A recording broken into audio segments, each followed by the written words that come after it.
My name is Arthur Whitmore. I'm 89 years old, and today I signed away my entire estate, not to my family, but to a man I met at a bus stop. Not my son, not my grandson, a stranger. You might think I've lost my mind, but the truth is, I didn't lose my family today. I lost them a long time ago. And if you want to understand why, you need to hear what they said to me the last time I was in the hospital. My son, Daniel, likes to say he's just being practical. That's the word he uses whenever the conversation turns to money.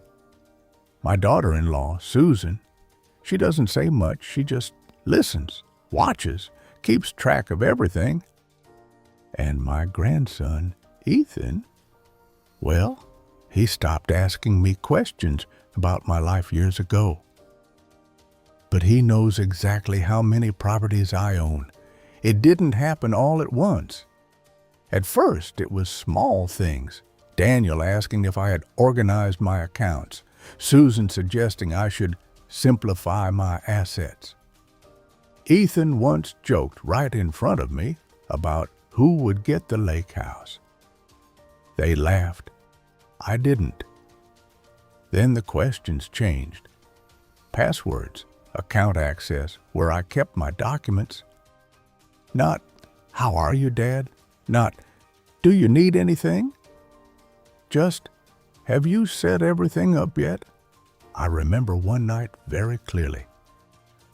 They were sitting in my living room, talking about my estate like I wasn't even there. Numbers, percentages. What makes the most sense? I was 10 feet away, and somehow completely irrelevant. That was the moment something shifted. Not anger, not even disappointment. Just clarity. Somewhere along the way, I stopped being their father. I became a future payout. And I wish I could tell you that was the worst of it. But it wasn't. Because a few weeks later, I ended up in the hospital. It wasn't anything dramatic. I slipped in the kitchen, hit the floor harder than I expected.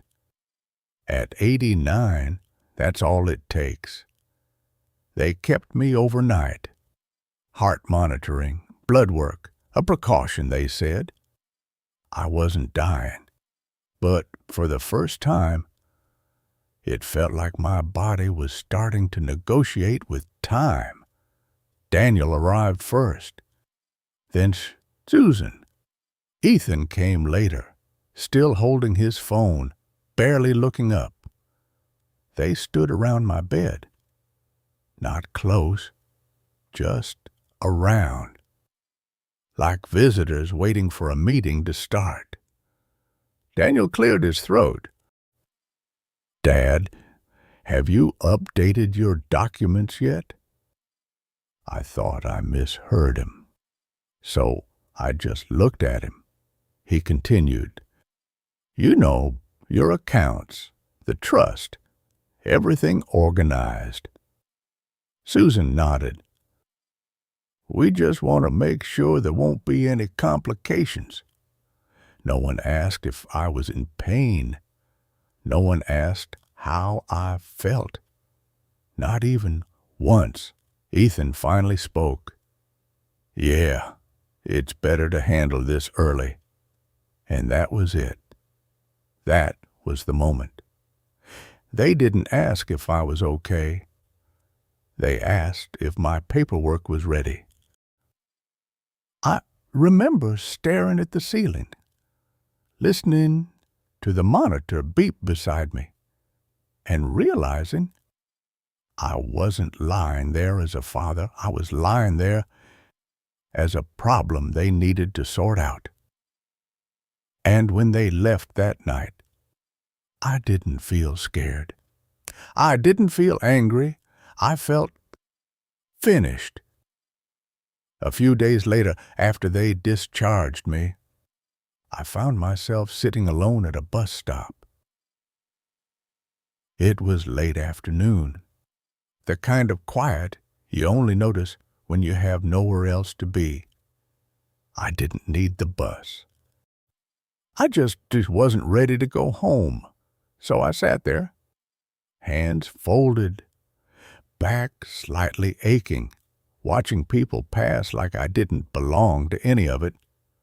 That's when he sat down next to me, not too close, not awkwardly far, just normal. "Long day?" he asked. I almost didn't answer. Most people don't really want to know, but there was something about the way he said it. No rush, no agenda. So I nodded. "Yeah?" said. "Something like that." He smiled a little. "Yeah, those are the heavy ones." We sat there for a moment.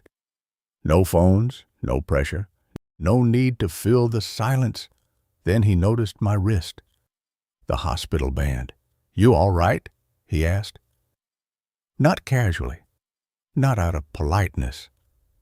He actually looked at me, and for a second, I didn't know how to answer that, because no one had asked me that in a long time. "I will be," I said. He nodded, like that was enough.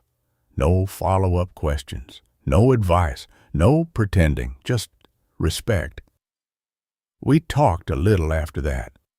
Nothing important. Weather, work, how unpredictable life can be. He told me his name. Michael. Didn't ask mine. Didn't need to. When his bus came, he stood up, gave me a small nod. "Take care of yourself," he said. And then he was gone. That was it. No grand gesture, no life-changing speech, just a few minutes with someone who didn't want anything from me. And somehow, that meant more than everything my own family had said in years. Because for the first time in a very long time, someone looked at me like I still mattered. And that's when the thought first appeared. Quiet, uncomfortable. What if I gave everything to someone who actually saw me? The thought didn't feel right at first. It felt wrong, like I was betraying something I'd been taught my entire life. You take care of your family. You pass things down. You keep it in the blood. That's what I believed. For decades. So I tried to push it away, told myself I was just emotional, that I wasn't thinking clearly. But the thought didn't leave. It came back the next morning, and the morning after that. Every time I replayed the hospital room, every time I heard Daniel's voice, "Have you updated your documents?" something inside me quietly answered, "Yes, I will, just not the way you expect." I didn't rush it. I gave myself some days turned into weeks. I sat with it, questioned it, argued against it. Was I being cruel? Was I overreacting? Was I about to make a mistake I couldn't undo? But every time I imagined leaving everything to them, I didn't feel peace. I felt empty. Like I was rewarding something that had already disappeared. So I made an appointment. Robert Hayes, a state attorney. His office was quiet. Bookshelves, soft lighting, everything in its place. He listened, didn't interrupt. didn't judge. When I finished, he leaned back slightly. "Mr. Whitmore, are you certain this is what you want?" I didn't answer right away, because this time it mattered. Then I said, "Yes." He nodded. "Then we'll do it properly." And we did. A revocable living trust. A no contest clause. Each family member listed and intentionally limited, not forgotten, just no longer centered. He insisted on a medical evaluation to confirm I was of sound mind. I agreed. No hesitation. Because for the first time in years, my mind felt clear. The day I signed those documents, there were witnesses, a camera, every step recorded, not because I was unsure, but because I knew what would come next. Questions, anger, accusations. I signed anyway. And when the pen left the paper, I waited for regret. It didn't come. What came instead was something I hadn't felt in a very long time. Relief.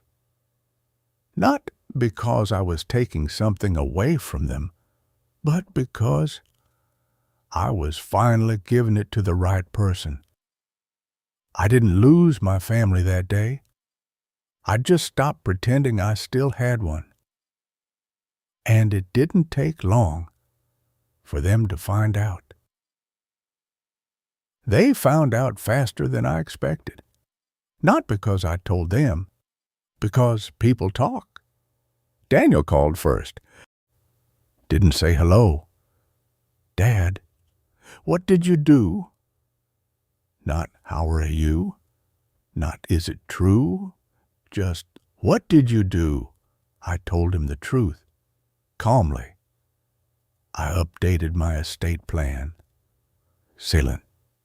Then, "You gave everything away?" Not concern, not confusion, accusation. Susan got on the line next. "This isn't like you, Arthur. We think someone is taking advantage of you." Someone, not me. They didn't ask why. They didn't ask what happened. They decided the story without me in it. Ethan texted. Just one line. "Is this a joke?" No grandpa. No hesitation. Just ownership. That night they came over. All of them. Standing in my living room again. Same room. Same people. Different tone. Daniel paced. "You're not thinking clearly." Susan crossed her arms. "This can be reversed." Ethan stayed near the door, watching, waiting. No one asked me how I felt. Not once. So I asked them something instead. "Do any of you know why I did it?" Silence. Not because they were thinking, because they didn't care. Daniel shook his head. "It doesn't matter why. It's wrong." That was it. That was the moment everything became clear. Not one question. Not one attempt to understand. Just correction. Fix the problem. And I realized I wasn't a person to them. I was a decision they didn't agree with. So I told them all of it. The hospital. The questions. The silence where care should have been. They didn't apologize. They didn't deny it. They minimized it. "You're overreacting." That was Susan. Daniel nodded. "It's just practical." Practical. That word again. And in that moment, I knew I had made the right decision. Because the only thing they were fighting for was something they had already reduced me to. An outcome, a number, an inheritance. They left that night angry, confused, certain I had been manipulated, but they were wrong. No one convinced me to do this. No one needed to. Because the truth is, they had been convincing me for years. And the man they were so worried about, the one they called a stranger, he didn't even know what I'd done. I didn't tell Michael right away. How do you even begin a conversation like that? Hello, I know we spoke for a few minutes at a bus stop. Well, now I've left you everything I own. It sounds absurd, even to me. So I waited, not because I was unsure, but because I needed to be certain of one thing, that I wasn't doing this out of anger or revenge or loneliness.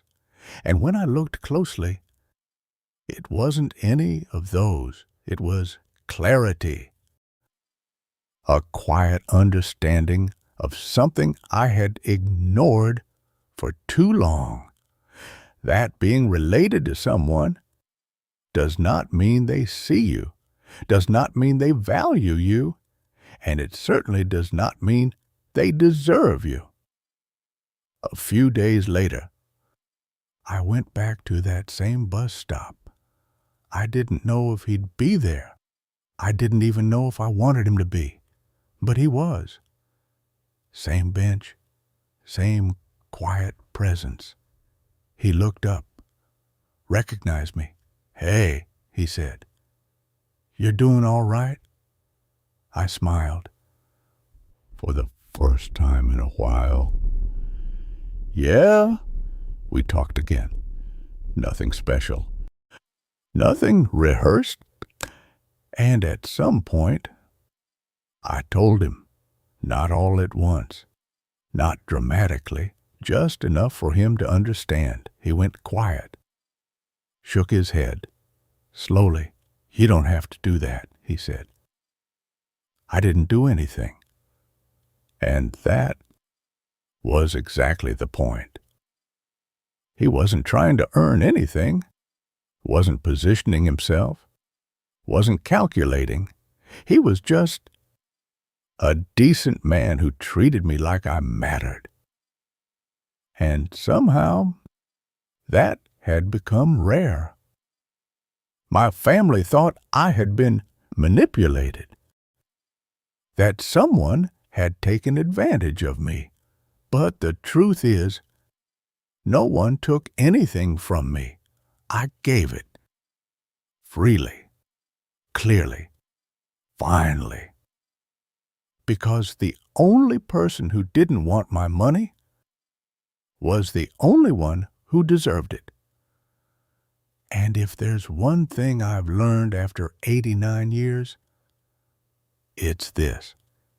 Your legacy is not defined by who shares your blood. It's defined by who sees your humanity. So maybe the real question isn't who you leave things to, but who in your life has ever truly seen you.